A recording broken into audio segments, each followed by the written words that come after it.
朱棣在看完重孙朱祁镇的人生之后，血压是真的高呀，又尝试模拟了老二朱高煦和老三朱高燧的人生后，更加来气。正好这会儿关闭模拟器，看见朝会上老三正在溜达，对群臣一气之使的怒骂：赵王，你不老老实实待着，在那上蹿下跳干什么？老二朱高煦差点憋不住笑，看看我说什么，老爷子就喜欢忽悠人。前几天他也是这么被骂的。朱高燧想起了老二前几天的教训，连忙道：回皇上，儿臣觉得天寒地冻，是个冰冷，所以想活动。朱棣无语了，老二上次被骂是手脚发麻，你说手脚冰冷，你们除了手和脚就不能换换脑子吗？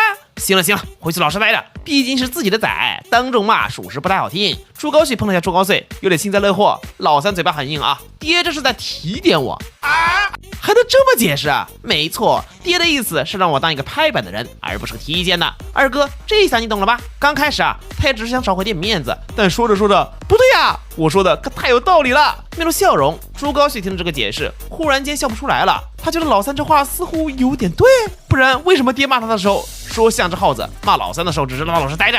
散场后，大太监让他们去御花园一趟，皇爷有请。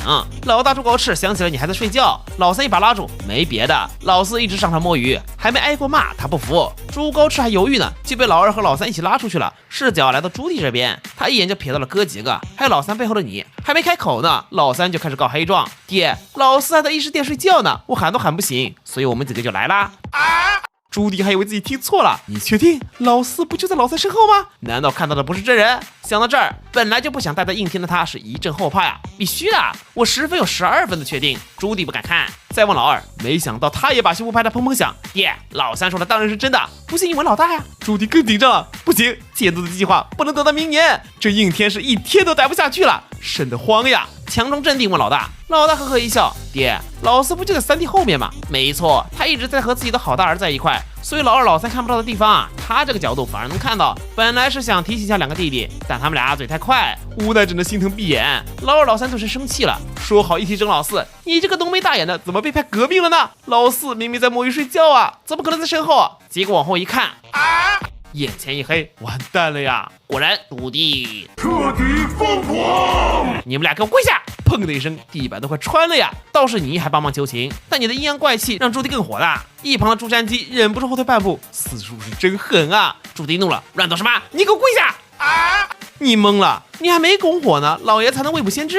其实啊，朱棣是因为重孙朱祁镇的事儿恶心坏了，这小子是没出声，但找他爹准没错。你大婚的事儿再往后推1年，朱瞻基是快哭出来了呀！爷怎么还推迟啊？这都3年了，这3年你让我怎么过啊？朱高炽看不下去了，爹，瞻基的婚是不能拖啊！再拖下去，你还能抱几年的重孙？听到重孙这个关键词，朱棣血压都要上来了呀！彻底疯狂！朱祁镇那干的都是什么事儿？瓦剌留学生，叫门天子，大明战神，你也给我跪下！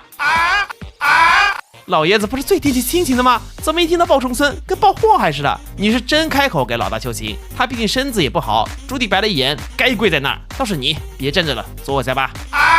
这还有没有天理了？凭什么老四可以坐，他们就要跪着？爹，要不我还是站着吧，让你坐就坐，哪那么多废话？好嘞。看了一眼地上跪着的4个，朱棣是叹气啊。老大就不说了，每次都早死。老二从未放弃过造反，天天当北京烤鸭也麻木了。可老三是谁给他的自信？连朝廷命官都敢杀，这样的人当了太子，那大明还能有明天吗？想到这儿，叹口气，老三，你可不可以不当太子了？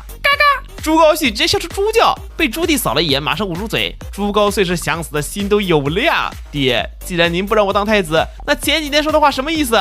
朱棣是叹气啊，他有苦衷，但是不能说，只能找到个借口。老三，不是爹不想，实在是你太过了。你大概还是太子呢，你居然都把4爪龙袍给做好了。爹，我不信您仅仅是因为这个就不让我当了。见朱棣迟迟不开口，问道：爹，难道是因为我早朝大了大臣议事，所以不让我当了吗？朱棣一愣，正愁找不到理由呢，故作沉痛，对，没错，就是这个。老三是死心了呀，好气，那就一切回归原点，到时候我就跟着老二造老大的反。朱棣是真的心里苦呀，刚看向你就连连摆手，爹，您可别看我不当太子。朱棣愣了，之前还真没想过让老四当，可现在老二老三全军覆没，就剩老四了。不过一个大难题摆在面前，老四亲密度怎么这么难提升？我这个当爹的到底要怎么做才行？忽然想起来上次模拟老三的时候，老三死之前，老四对祖宗法度变了法，好想知道呀。问道：老四，你觉得咱们大明朝还有什么需要改变的？你愣住了，那可太多了呀，商税、海禁，还有军户和藩王政策，还有那几十个不争之国，怎么就不能打了？可你却笑呵呵摇头。爹，我觉得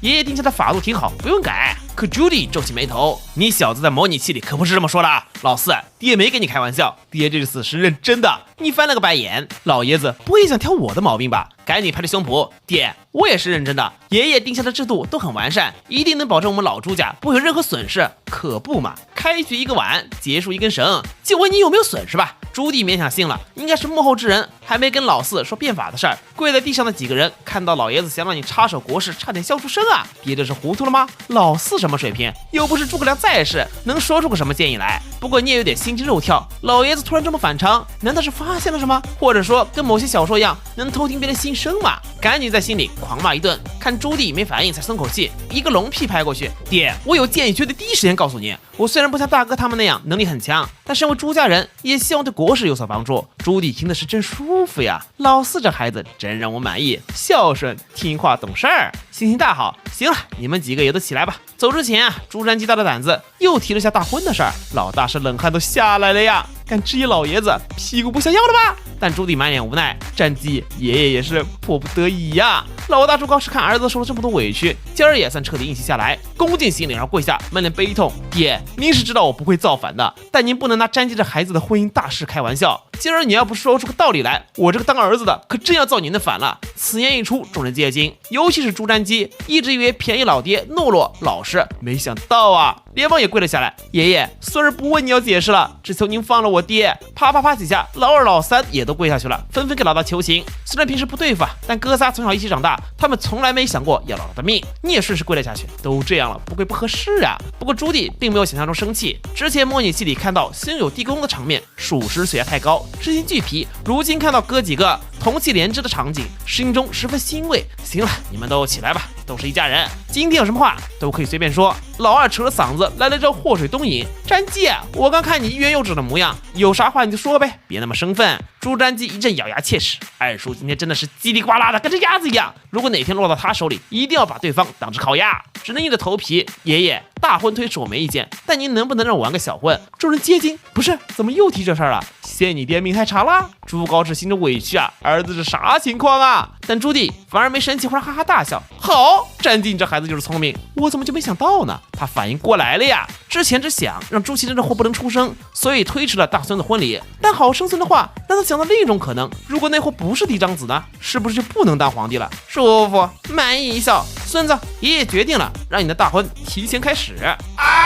大家都懵了，不是之前还有一副有口难言迫不得已，现在就能提前了吗？不对劲，10分有9分的不对劲啊！难道老爷子先忽悠儿子还不够，又忽悠孙子了？朱瞻基也想到了，强行挤出笑容。爷爷，我突然觉得大婚还是推迟一下比较好。朱棣脸色一黑，大孙子这模样，怎么看都是不信自己啊！哎，我怎么说句实话都没人信了。但朱祁镇这事儿不能耽误，瞻基爷爷是认真的。得了，这下大家都无语了。我们看起来很笨吗？朱棣是头疼了呀，这下该怎么办呢？是不是可以用昊天镜再做点什么？好啦，大帝你别脑补，第1季的故事到这就结束啦。本作的确是一部脑洞很大的作品，看朱棣一家子争来斗去，笑点不断。目前改编进度对应原作第73章，原作一共有700多章呢，足够看得爽啦。对后续还感兴趣的，可以在番茄小说手机端搜索大帝你别脑补，自行查阅哦。第一个就是啦。另外值得一提的是，很多人在评论区说这本书很像起点的一本小说，认为是抄袭。这里我声明一下，起点的那本第1章发布时间是2022年10月13，番茄这本第1章发布时间是2022年9月7，